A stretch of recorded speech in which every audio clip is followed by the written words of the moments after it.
Muito boa noite para você que acompanha o Frente a Frente, o nosso primeiro Frente a Frente de 2025. Hoje recebendo uma figura histórica da política brasileira, o ex-senador, ex-prefeito e ex-deputado Heráclito Fortes. Muito obrigado pela sua presença aqui, viu, senador? Eu que agradeço. Obrigado. É um motivo de muita alegria e felicidade voltar a ser entrevistado. O que confirma o que eu sempre digo: para político, fundo de poço tem bola. É isso mesmo. E hoje nós vamos discutir um pouco sobre a política, a vivência política que o senhor tem e os rumos que ela está tomando agora com o senador. O Heráclito, todo mundo já conhece, eu citei, foi senador entre 2003 e 2011, deputado federal em 3 períodos, o último deles foi de 2015 a 2019, foi prefeito de Teresina de 89 a 93 e atualmente é conselheiro na Associação Comercial de São Paulo. No fim de 2024, em dezembro, houve a notícia que anunciou a mudança do senhor para o PSD, o partido do Gilberto Kassab. O senhor vai ser ali um articulador aqui em São Paulo. O PSD, todo mundo sabe, é um partido que cresceu significativamente nos últimos anos, principalmente na eleição recente. Eu quero saber do senhor o seguinte: essa mudança para o PSD e essa articulação vai se limitar a isso ou nós vamos ver a foto do Heráclito Fortes nas urnas em 2026? Não, essa não é uma possibilidade que tenha passado por minha cabeça e nem eu acredito que vai passar. O que eu quero estar é ajudando o Kassab nesse projeto fantástico que ele resolveu abraçar, que é de dar uma nova conotação à política do Brasil. O Kassab faz política 24 horas por dia. E é o que eu sempre fiz. Quando eu cheguei no Congresso, eu era amigo do Sarney, do Tancredo, do Ulisses, do Teotônio, entendeu? E aprendi muito. É um negócio que você não consegue descrever. Aliás, eu devo estar publicando, do começo do ano, um livro chamado A Casa. A Casa, aliás, a sugestão foi do Ricardo Noblar. A editora, trabalhou aqui com vocês, eu trabalho, é a Mara Luque. Olha só. Que é hoje da My News. Isso.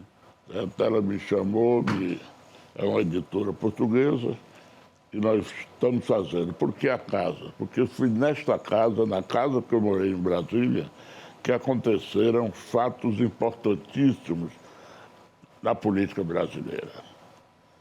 Quer da Direta Já, quer da campanha do Tancredo, quer do tormento que o Tancredo viveu para... terminou não assumindo, aí assume Sarney e por aí fora. Depois nós tivemos uma calmaria. Clube de falsa felicidade, eu chamaria assim. Aí a Dilma começa a extrapolar. Ninguém queria crise, mas a Dilma tinha uns companheiros que gostavam da crise, da desavença, e começaram a atingir e atacar uma das figuras mais corretas desse país, que é o Michel Temer. Michel Temer era o vice. E super acomodado no canto dele, começou a... E aí nós começamos a encontrar maneiras de defendê-lo. Várias vezes ele me disse que não queria conflito, que não queria assumir governo. A ponto de um dia nós juntamos uns 3 ou 4, disse: olha, Michel, quer você queira, quer não queira, nós vamos tocar.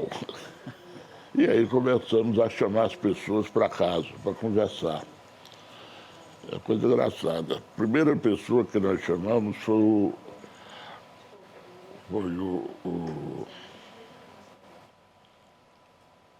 Nelson Jobim. Nelson Jobim, perfeito. Nelson Jobim tinha sido ministro da Justiça, tinha vivido outros episódios, quando, por exemplo, do Collor, tinha know-how, era um homem experiente e discreto. Certo. O segundo, não me lembro aqui agora, no terceiro chamamos o Serra. Quando o Serra saiu, eu disse a alguns amigos, digo, olha, está consolidado. O Serra está falando quase que como ministro da Fazenda. E aí chamamos uns 8, cada um focando no... No segmento. E o mais impressionante é que ninguém falava em cargo, ninguém falava, todo mundo queria se ver livre daquele momento. Não vou dar nomes, mas chegou a determinado ponto que dentro do PT tinha um grupo mais moderado, mais lógico, que queria o fim àquela tormenta. Porque sabiam que daquele jeito não se ia para lugar nenhum. Então foi um momento muito importante, né? Eu vivi. E se você examinar, não me vê com nenhum vedatismo, não me vê... Eu participava de um grupo. Qual era a minha vantagem para os outros? Eu seguia a casa. Daí porque agora o livro é A Casa. Porque ela lá atrás serviu de comitê político Guimarães. Foi lá que o Ulisses fez a campanha dele.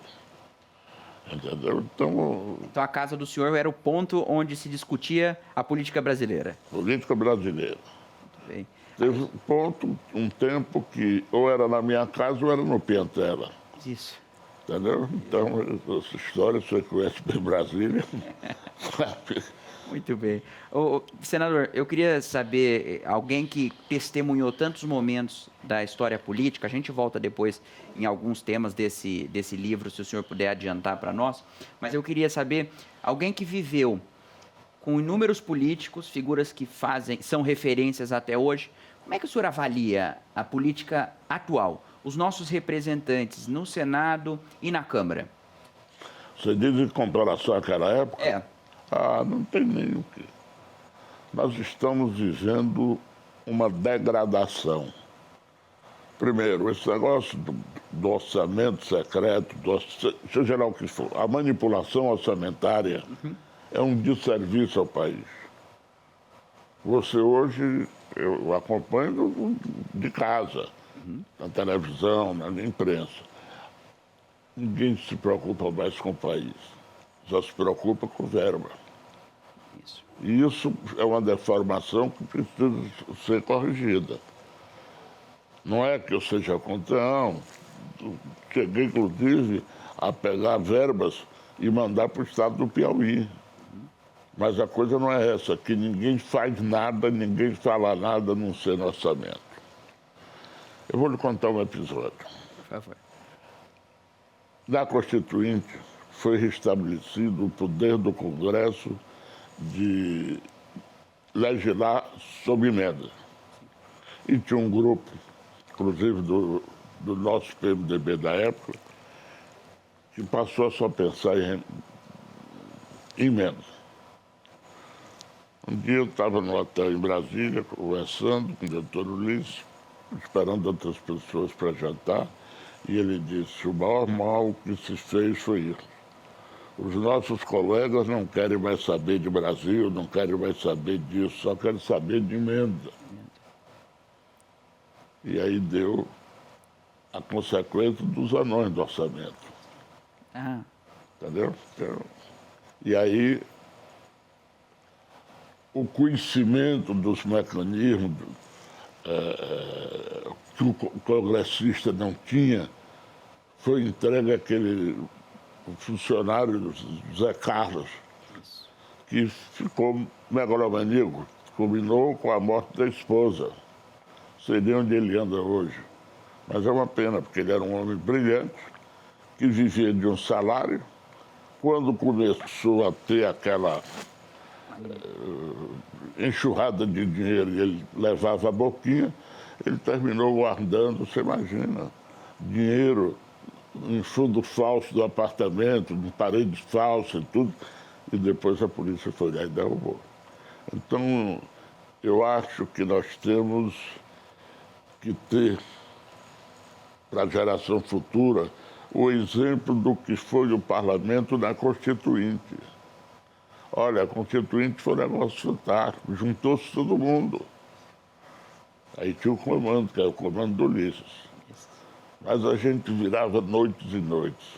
Você não lembra, você era bem novo, mas na Constituinte houve uma briga por conta do painel eletrônico. O painel foi...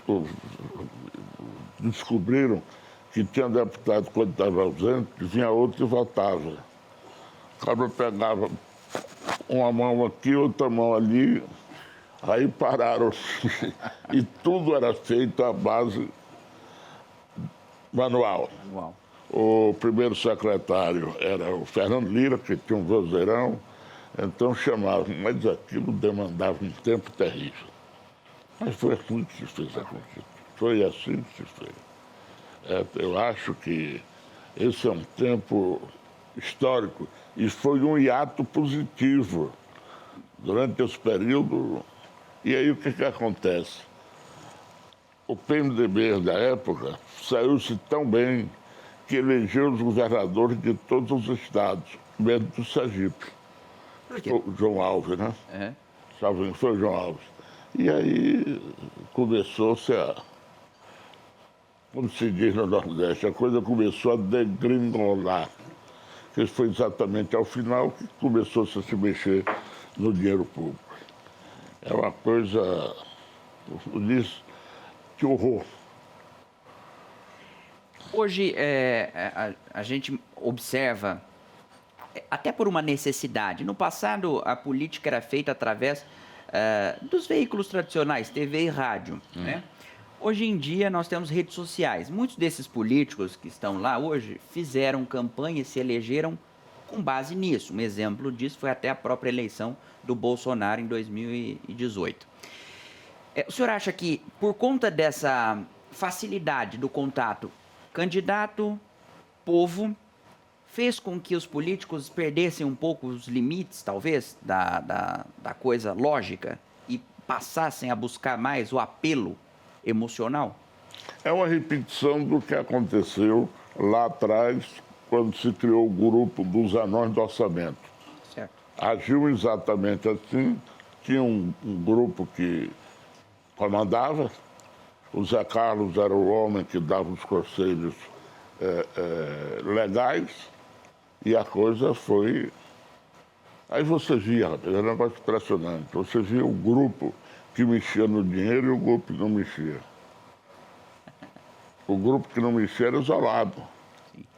Mas eu, por exemplo, eu tinha certeza de que aquilo não ia dar certo. Certeza absoluta. Agora, vou te contar aqui uma coisa. Hoje, liga a televisão hoje, no plenário, 10 palavras alguém fala em esquerda ou alguém fala em direita. Quando eu cheguei na Câmara, ninguém falava em direita. E esquerdas falavam muito pouco, a não ser os icônicos, como Miguel Arraes, entendeu? Totônio Vilela virou esquerda no último mandato. Ele era o dinheiro, entendeu? Essas coisas que eu preciso a gente entender. Bom, o Brasil... O que é a história do Brasil, pelo menos da nossa geração, lá atrás dos nossos pais? Era um partido urbano, que era o DN, e um partido rural, que era o PSD. Aí, o Getúlio, sabido, criou o Algodão de Cristais, que foi o PTB, e que se posicionava, geralmente, o lado que ia perder a vitória. Terminou... presidente da República mandando e deu no que deu.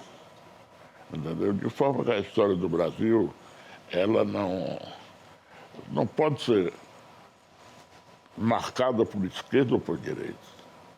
É muito bonito você dizer, a esquerda, mas a esquerda está em declínio. Não é no Brasil, é no mundo. Porque o esquerdista tem a vocação de gritar, mas não tem a de fazer. E isso reflete depois no resultado. depois no resultado. Muito bem. Vai e volta, né? Infelizmente é assim. Mas você viu ontem, conseguiram soltar uma bomba na Rússia, no comando, no general que comandava a parte nuclear. É uma coisa impensável. É impensável. Você não tinha... Mas o mundo abriu. Abriu e é preciso que haja... Me preocupo muito com os Estados Unidos. Sim.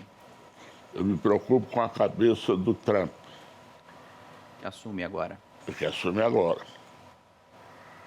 Ele é muito forte, mas pode se perder também. Pode se perder. Então, nós estamos aqui com a Venezuela, que está... nós vamos viver os próximos 10 anos de maneira muito delicada e nós temos que ser cautelosos. Muito bem. Nós estamos tendo uma aula de política brasileira com Heráclito Fortes no Frente a Frente, esse primeiro programa de 2025. E você é o nosso convidado, eu vou para um rápido intervalo e daqui a pouco eu volto. Não sai daí. De volta com o programa Frente a Frente, hoje com Heráclito Fortes, conversando sobre a política brasileira. No bloco anterior, ele nos contou que vem um livro aí agora no começo de 2025, falando sobre a casa. A casa é o título do livro, onde conta ali a residência que o senhor morou por muitos anos, onde articulou-se diversas campanhas e cenas políticas brasileiras. O senhor adiantou já o período ali do afastamento da Dilma, né, do impeachment da Dilma.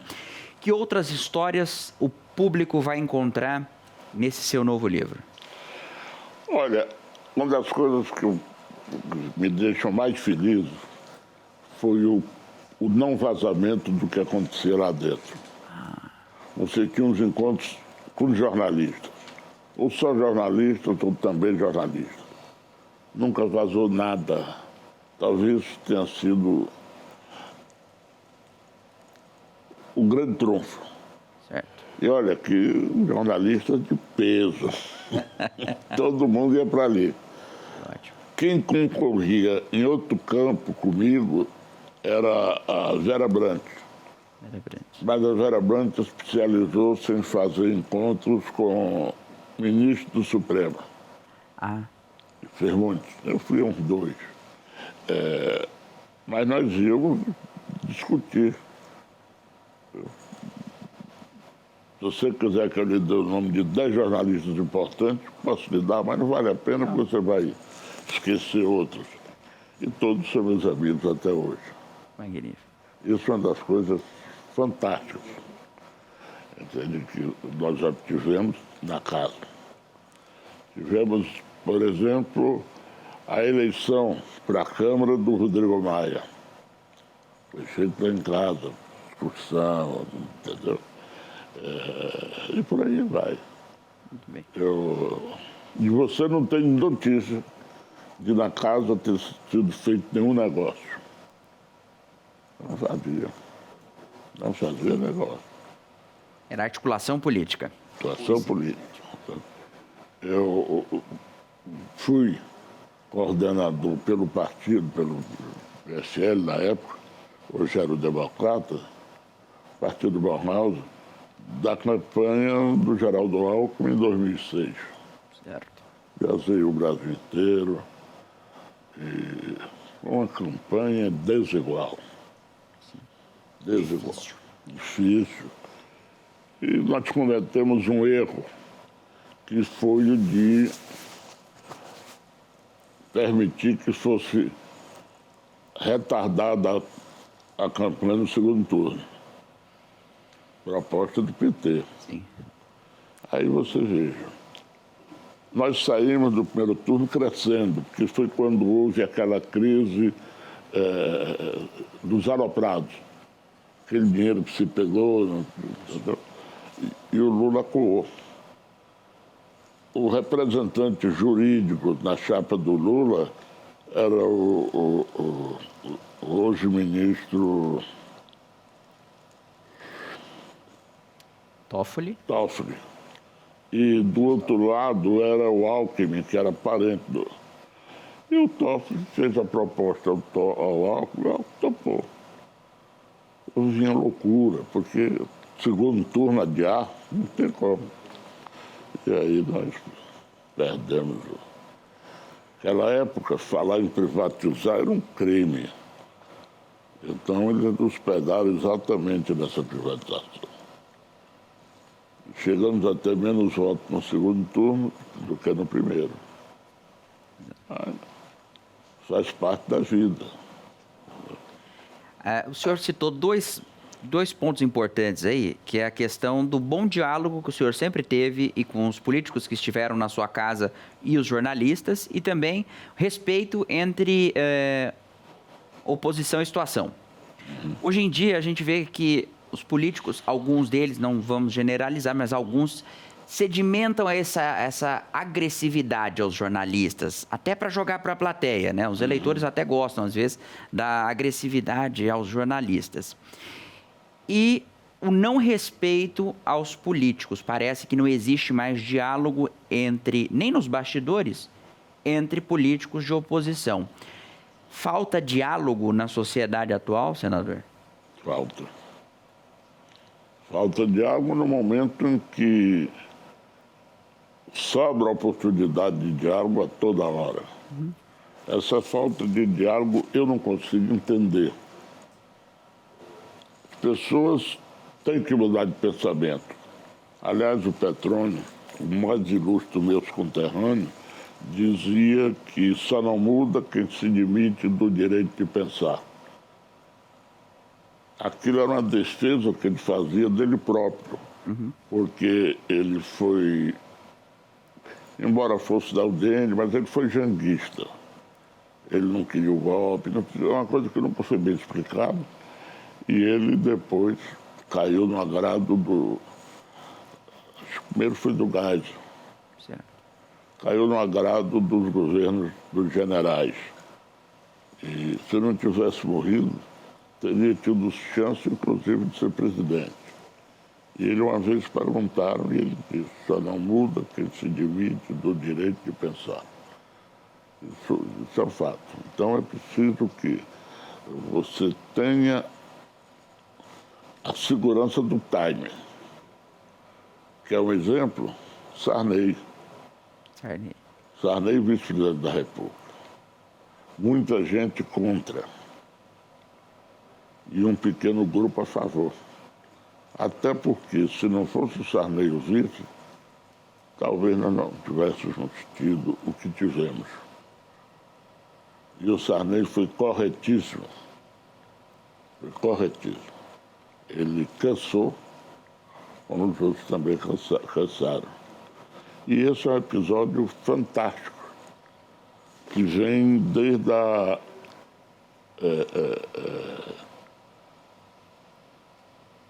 da criação de um bloco, nem agora que era o nome, eram os dissidentes.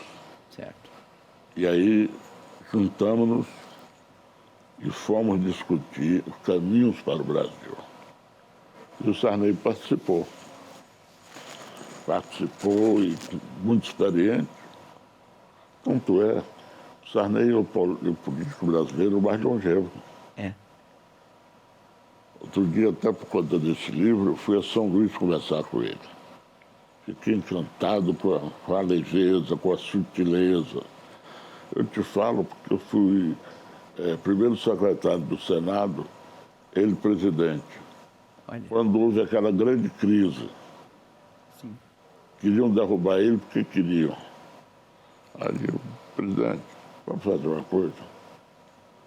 Vai escrever um livro, deixa eu tomar conta aqui. Tão humilde que concordou. Que maravilha. Aí nós fizemos alguma coisa positiva, tiramos o que... Quer ver um negócio interessante? Todo mundo chamava o Sarney, criticava o Sarney por causa dos atos secretos. Sim. Ele devia ter 2 ou 3. Os verdadeiros autores dos atos secretos se encolheram. encolheram, então... E ele também não entregou ninguém, ele ficou... Ele sempre foi muito sereno, né? Muito. Foi muito sereno. Muito sereno. E essa primeira crise foi aquela que um dos discursos, o Suplicy ergueu um cartão vermelho para ele, pedindo a renúncia. Foi nesse episódio? Foi, que eu Você... mandei ele entregar o cartão pro Lula. Mas foi um escândalo. Me recordo. Me recordo. Senador, hoje o senhor vem a São Paulo, mora em São Paulo, mudou para cá desde a pandemia, e conselheiro da Associação Comercial, agora volta para o PSD aí ajudar na articulação do partido do Kassab. Eu quero entender melhor como vai funcionar esse seu trabalho, o que o senhor já tem planejado, o que o Kassab tem conversado com o senhor dos próximos planos. Não se sabe. Não, eu conversei com ele. Ele esteve na minha casa, trocando algumas ideias, mas ficamos de tocar mesmo na virada do ano. É melhor, não tem nada agora. Agora é a época da velhinha, do Natal, entendeu? Então não tem como. Mas tenho certeza que será um período muito rico para a política brasileira. Ótimo. O senhor acha que pode restabelecer-se o diálogo que a gente falou que acabou? Pode. Pode. Ter alguns aí. O que eu acho, já disse, isso é uma corrida de resistência e não de velocidade. A sucessão presidencial. Acho que na hora H você vai ter que, pelo discernimento, marcar o que quer. Por que quer ser candidato? Não é ser candidato, eu acho que é uma coisa que o Brasil vai esperar, porque nós temos uma coisa interessante. Nós temos 4 governadores com chances muito próximas uma da outra de ser candidato a presidente da República. Uhum. E que não depende do poder central. Exato. Antigamente, o candidato só era se tivesse o poder central. Me diga uma coisa, se você tirar o Lula do páreo, quem é que substitui o Lula para entrar no páreo? Não tem. Aí você tem o Tarcísio, que é um homem terrível. Tarcísio mudou a maneira de se fazer política em São Paulo. Isso é fantástico. Você tem o Caiado. Exato. Calejado, experiente, corajoso. Corajoso. Fez um bom governo em Goiás. Tem feito um bom governo em Goiás. O Caiado. Caiado. Né? O Caiado é outro, corajoso, destemido. Você tem o Zema. O Zema é engraçado. Ele é o Capel Mineiro. Aquele que saiu do mato e o mato não saiu dele. Mas tem dado show de eficiência. E você tem um nome aí que ninguém está falando, mas que vai ser um nome importantíssimo, que é do Jader Barbalho. Porque ele, o ano que vem, vai ser hospedeiro de um encontro internacional de preservação da natureza que vai marcar. Exato. Helder Barbalho. Helder. Isso, filho do Jader. Filho do Jader. Isso. Irmão do ministro. O irmão dele é ministro aí. Isso. Eu não lembro aqui o nome. Mas você tem ainda quem mais? Não, vamos ficar nesse. O Zema e Caiado são nomes que já estão ali na segunda etapa. Não podem para reeleição, né? O Ratinho também não. Não. Ratinho Júnior. E é do PSD também. Me comove muito ver o Ratinho como trabalha. Vai ser uma eleição fácil? Não vai ser fácil para ninguém. O senhor acha que o Lula tem condições de partir para a reeleição? Tem? Eu acho que não. Vontade, a Janja tem mais do que ele. Entendeu? Mas eu não vejo. Certo. E pode ser, isso aí não significa nada. Antes desse bloco terminar, o que a gente tem o tema da reforma previdenciária aí, reforma tributária, como um grande tema central. Quais outras reformas o senhor acha necessárias para o Brasil para serem feitas? Como é que tem sido a avaliação do senhor? Eu acho que a reforma política é a mãe de todas as reformas. Porque se você fizer a reforma política, você faz penetrar na cabeça dos parlamentares, do Congresso, as mudanças que nós estamos pedindo. Isso, para mim, é a mãe de todas as reformas.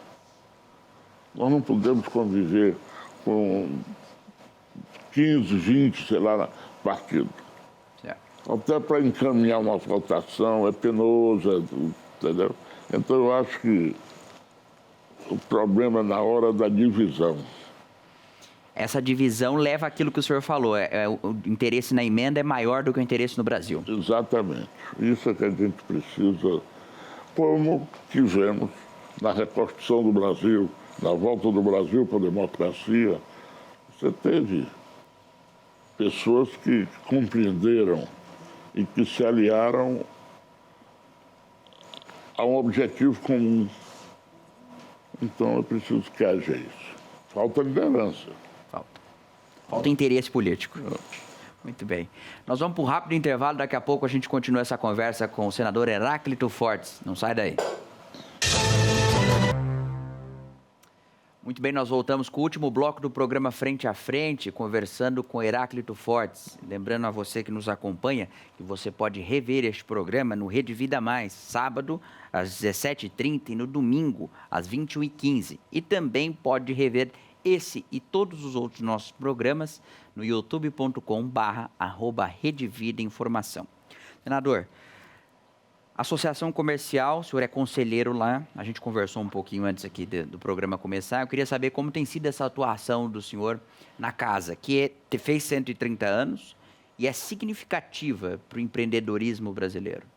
Olha, para mim é uma grata surpresa. Eu cheguei de Brasília para vir para o Piauí, para vir para São Paulo, e aí já era do Conselho, e aí fui convidado para presidir o Conselho Político, certo, em substituição e por indicação do Jorge Marral. Assumi e temos conseguido fazer uma série de palestras importantes e atuais para o Brasil. Isso tem me gratificado muito. A Associação Comercial tem tido, pelo menos ao longo desse período que eu estou à frente do Conselho, uma atuação participativa muito grande. Nós trouxemos lá, no período da campanha presidencial, todos os candidatos a presidente na época, menos o Lula. Não quis ir, tudo bem. Agora, depois de governadores, os candidatos que tinham influência na região foram todos debater. E agora, na de prefeito, nós tivemos novamente essa felicidade. Além do que, trouxemos pessoas para discutir reforma tributária, para discutir temas do momento. Inclusive, trouxemos palestrantes de outros países, como a Espanha, da Maria Arná, que é um homem atualizadíssimo, e Portugal. Perfeito. E vamos expandir esse ano. Como é que os políticos têm visto essa questão dos empreendedores? Eu tive aqui já Roberto Matheus Ordini, o Alfredo Kotait, e a gente sempre comenta do interesse que o brasileiro passou a ter em ser o próprio patrão, né? Ter o próprio negócio, investir no empreendedorismo. Qual é a sua avaliação da opinião dos políticos com relação ao empreendedorismo brasileiro, aos empresários do Brasil? Eu acho que os empresários brasileiros são verdadeiros heróis. Conseguir montar, não importa o tamanho, o seu negócio, vencendo a burocracia, vencendo a má vontade e o que é pior, vencendo as facadas que levam para o carimbo e sobrevivem, são os heróis. Você vai à Europa, você consegue montar uma empresa com uma semana. Outros países, 24 horas. Brasil, Moroso. demora. E eles sobrevivem, eles esperam, eles sobrevivem. Aliás, o Brasil tem uma economia que ninguém explica.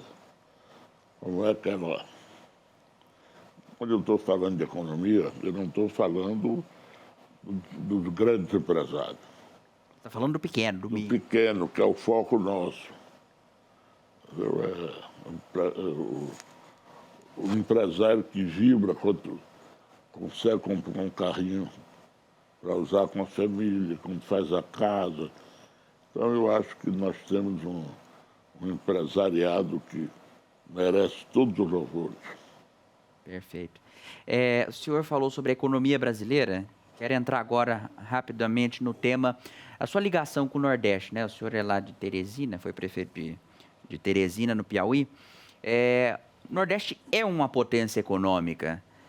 O senhor acha que é bem aproveitada o potencial econômico do Nordeste? Nordeste é outro milagre.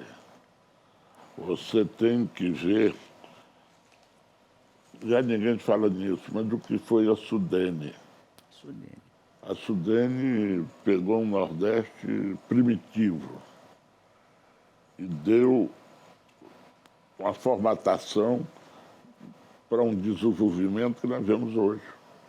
Eu me lembro, Hugo, que quando se começou a falar dos investimentos do Nordeste, a Willis Overland, americana, instalou-se lá, por causa dos incentivos. E fabricou um jipe chamado Chapéu de Couro. Você imagina, né? Isso tudo foi evoluindo, foi evoluindo. Quando eu tinha 14, 15 anos, ouvia todo mundo dizer que a soja só era possível de ser plantada do Paraná para o Rio Grande do Sul naquele trecho. Viu o que é o Nordeste, viu o que é o Piauí, por exemplo, em termos de soja. Energia. Você tem um cearense, cabeça chata, que é uma figura que tem que ser admirada, que é o Mário Araripe. Ele montou uma empresa que é Casa 200, se não me engano. E hoje é um dos maiores produtores de energia no mundo. Então, nós estamos indo devagar, mas estamos. E de maneira sólida. Muito bem. O Nordeste, nessa questão política, sempre teve nomes incríveis na política, né? A gente pode pegar Miguel Arraes como exemplo, pode citar outros nomes aí. Lula, inclusive, nordestino também, o senhor.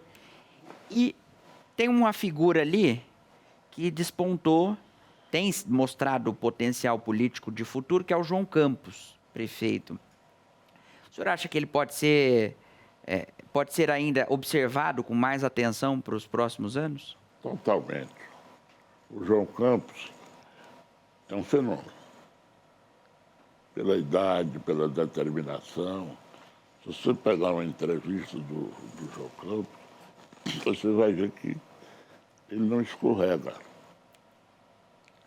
E eu tinha um prefeito, meu amigo, lá no interior do Piauí, que quando a pessoa prestava para uma coisa, ele dizia: fulano de tal tem no ralo.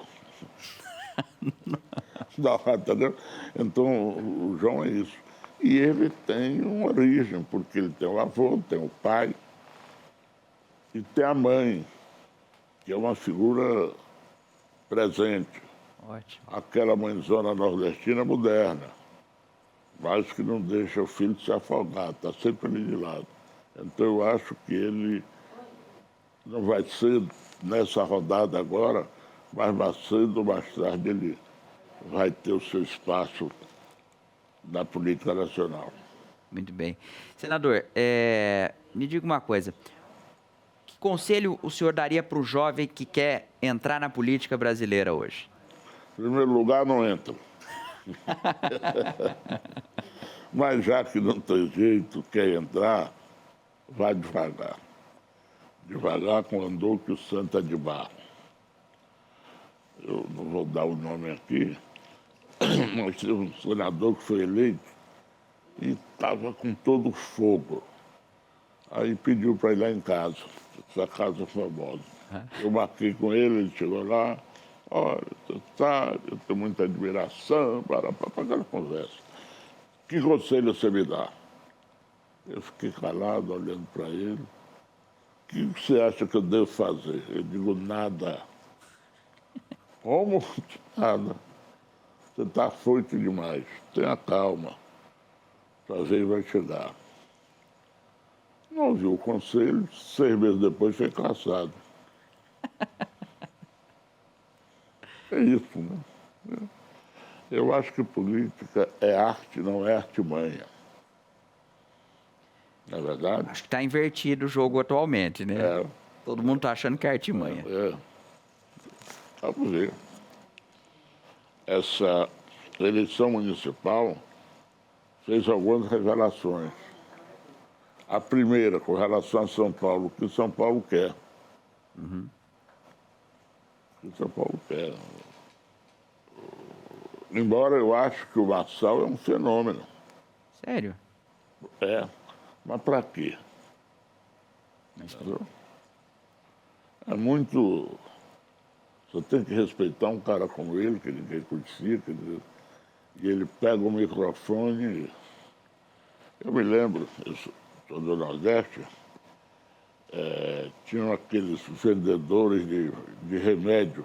Sim. Nome da cobra. Nome da cobra, como você conhece. Fazia a roda, né, todo mundo, e ele pegava coisa de papelão assim, botava um... Eu sempre, uma vez eu fiz isso, quase apanho meu pai, segurando aquela coisa para aparecer. Sei. Mas ele marcou. Foi o terceiro mais votado na eleição. Ter sido, se ele fizesse besteira. É. É isso. Mas São Paulo sabe o que quer. São Paulo sustentou o Nunes o tempo todo. Sim. O Nunes é um homem que tem um bom perfil para governar São Paulo. Equilíbrio. Equilíbrio, exatamente. Eu acho que foi a melhor solução. Para mim, a melhor candidatura era da Tabata Amaral. Sério? É um nome também Para futuro. ótimo. Agora a Tabata tem um problema ainda, mas ela vai corrigir com certeza. Ela pergunta e ela responde. Entendeu? A pior coisa na política é você não ter paciência para ouvir. Você tem que ter paciência para ouvir. Isso foi um grande trunfo, por exemplo, do Marco Maciel. Marco Maciel, a pessoa chegava lá e morto de cansado, e o cara bocejando, dizia, mas era isso que eu estava precisando, entendeu? Ele deixava você se sentir importante. Que ótimo. A política tem muito isso. Marco Maciel foi vice do Fernando Henrique 2 vezes. 2 vezes. É tido como um dos melhores exemplos de candidato a vice-presidente. É verdade. Entrou mudo, saiu mais com menos fala do que entrou. Entrou mudo, saiu calado, é a frase. Então, pelo que o senhor falou durante a nossa entrevista, nós temos exemplos do que pode ser a política futura, né? Pegando aqui João Campos, Marçal e Tabata. São 3 nomes para os próximos anos que precisam ser observados. A Tabata e o João, com um histórico né, são namorados e têm um histórico de atuação já política. O Marçal é um fenômeno de rede social que está em ascensão e que precisa ser observado para ver qual é a intenção dele. Agora, dos políticos tradicionais, desses que nós já citamos aí, que são governadores e tudo mais, O senhor tem alguém que o senhor destacaria como a grande revelação que surpreendeu o senhor? O Ratinho. O Ratinho. O Ratinho. Uma vez lá na associação, conversando com ele, eu digo: Ratinho, como é que você conseguiu se livrar? Aí ele não deixou completar a frase. Você está falando do sobrenome do meu pai, né? Você chegar como Ratinho é de lascar. Ele disse: não, mas eu superei. Apanhei muito, mas superei. Então eu acho que ele é uma pessoa que... Basta você ver os números do estado do Paraná. Acho isso.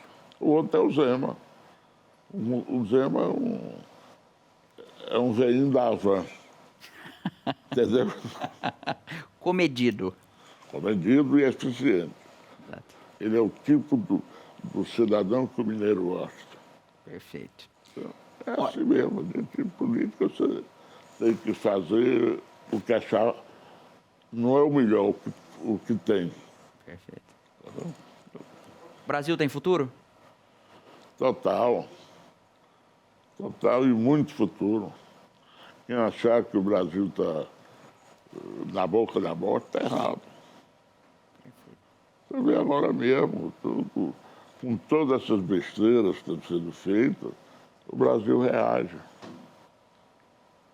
O Brasil é como mulher de malandro. Quanto mais apanha, mais gosta e resiste. Muito bem. Não é verdade? E nós temos que ajudar. O Brasil. Eu cheguei no Congresso com 20 e poucos anos, achando que estava tudo acabado, tudo... Fundo do poço. Uma vez, estou conversando com o Rei Veloso, que era ministro, e piauiense, e nós tínhamos um amigo comum em Pernambuco. Aí o Veloso me disse uma coisa interessante. Ele foi estudar nos Estados Unidos. E aí casou-se com uma mulher bem mais velha, que era a mulher dele. E aí ele estava aqui na época da Copa de 50. Ele foi ao Maracanã. E viu aquilo lá. Segunda-feira, terça, ele ia voltar para os Estados Unidos na semana seguinte. Aí disse: está tudo perdido, desesperançado. Quando chegou no domingo, tinha um jogo do Fla-Flu. E ele foi. Quando entrou no estádio, pó de arroz para um lado, não sei o que, aquela alegria toda. O Brasil renasceu. O Brasil é isso. O Brasil sempre se renasce. Sempre renasce. Senador, eu quero agradecer, viu? Sua presença aqui hoje. Eu que agradeço a oportunidade. Espero que nós tenhamos outros momentos para discutir o Brasil. Perfeito. Obrigado. As portas da Rede Vida, como o senhor sabe, através dos seus amigos de Brasília, Denise e Zé Maria, estão sempre abertos, mas aqui agora tem uma nova porta, que é o nosso Frente a Frente em São Paulo. Eles, se quiserem, que vão cá, né? Isso, exatamente. Eu divido a apresentação com eles, viu? Obrigado. Obrigado a você também que nos acompanhou em mais o Frente a Frente, esse primeiro programa do ano. E lembrando, dá para reassistir essa entrevista sábado, 17h30 e domingo, 21h15 no Rede Vida Mais e também no youtube.com/Rede Vida Informação. É isso, semana que vem nós estamos de volta com mais uma entrevista. Rede Vida, a boa notícia faz bem todo dia.